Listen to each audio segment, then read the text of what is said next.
I want to talk about balance a little bit because it's something that is concerning to me, and we haven't talked about like one of the pressing issues ever, you and I, about masonry. And that's what I love when I have conversations with you. But I see the ideas that you share as a possible bridge. Because one of the things that concerns me, and we share the same title, we were both appointed to Right Worshipful. There's that wonderful part in our degree where we're told that there's no title higher than brother or no greater apron than the white apron of a master mason. But you do see the newer guys that come in, and they may have these bigger, larger than life questions, but then they're kind of pushed into leadership roles. And I'm not using this as a negative context, because we need them to serve in the lodge, because we have a membership issue right now. Our Yeah. numbers are small. So if you have an engaged brother, you're like, oh, by the way, we can tell you or teach you this, but we need you to do this for the lodge. And that's when I want to talk to you about balance, because we both share this special title. People come to us and ask for us. As I tell my wife, well, yes, I'm a right worshipful because I'm always right. that only applies at lodge sometimes.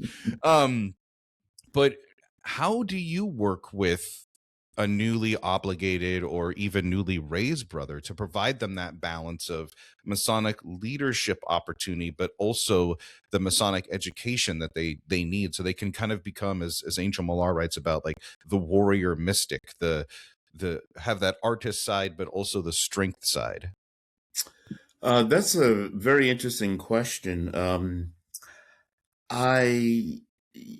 For my part, every time I got a leadership position, I took it on with some dread. I was like, oh, I'm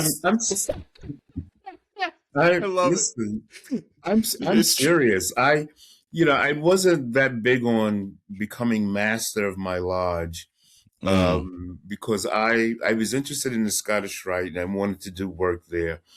But in my lodge, I think the junior warden left and the master broke his leg, so they asked me to come back.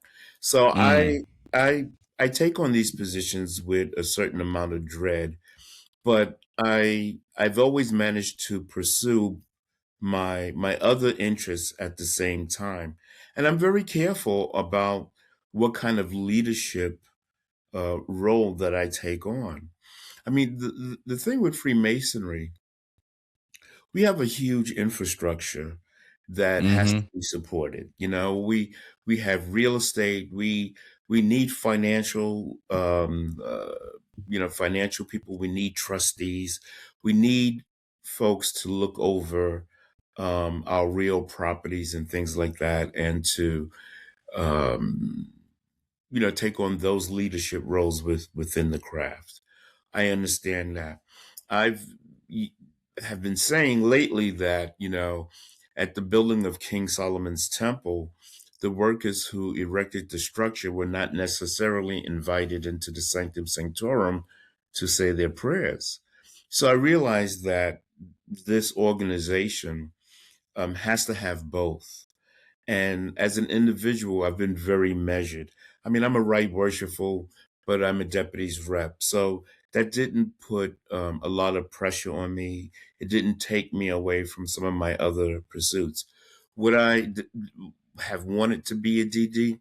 No, I actually avoided that. I didn't want to become a district deputy or even a staff officer. Um, in the Scottish Rite, I've taken on more responsibilities. It's comprised of 4 bodies, and I've been head of 3 of them. I've been a deputy's representative. And that's because my good buddy, illustrious Stephen Stephanakos, he usually calls me up and he's Cliff, are you interested in doing, and I can't say no to him. So whenever he calls me up, whatever he's going to ask me to do, I just say yes automatically. And it's okay. It doesn't cause me any duress or anything.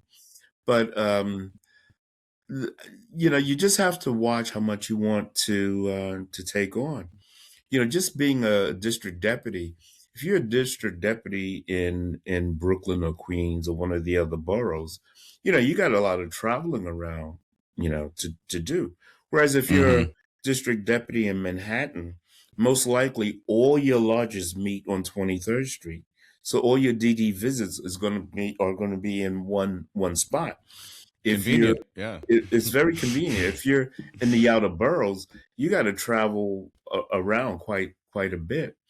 Um, I just never, I was never interested in doing that, and just focused on the things that I wanted to do, you know. Yeah. And I've spent, I mean, I'm in all the bodies of the York Rite, some of the invitational bodies as well, but I spend a lot of my time in Scottish Rite because that's my home.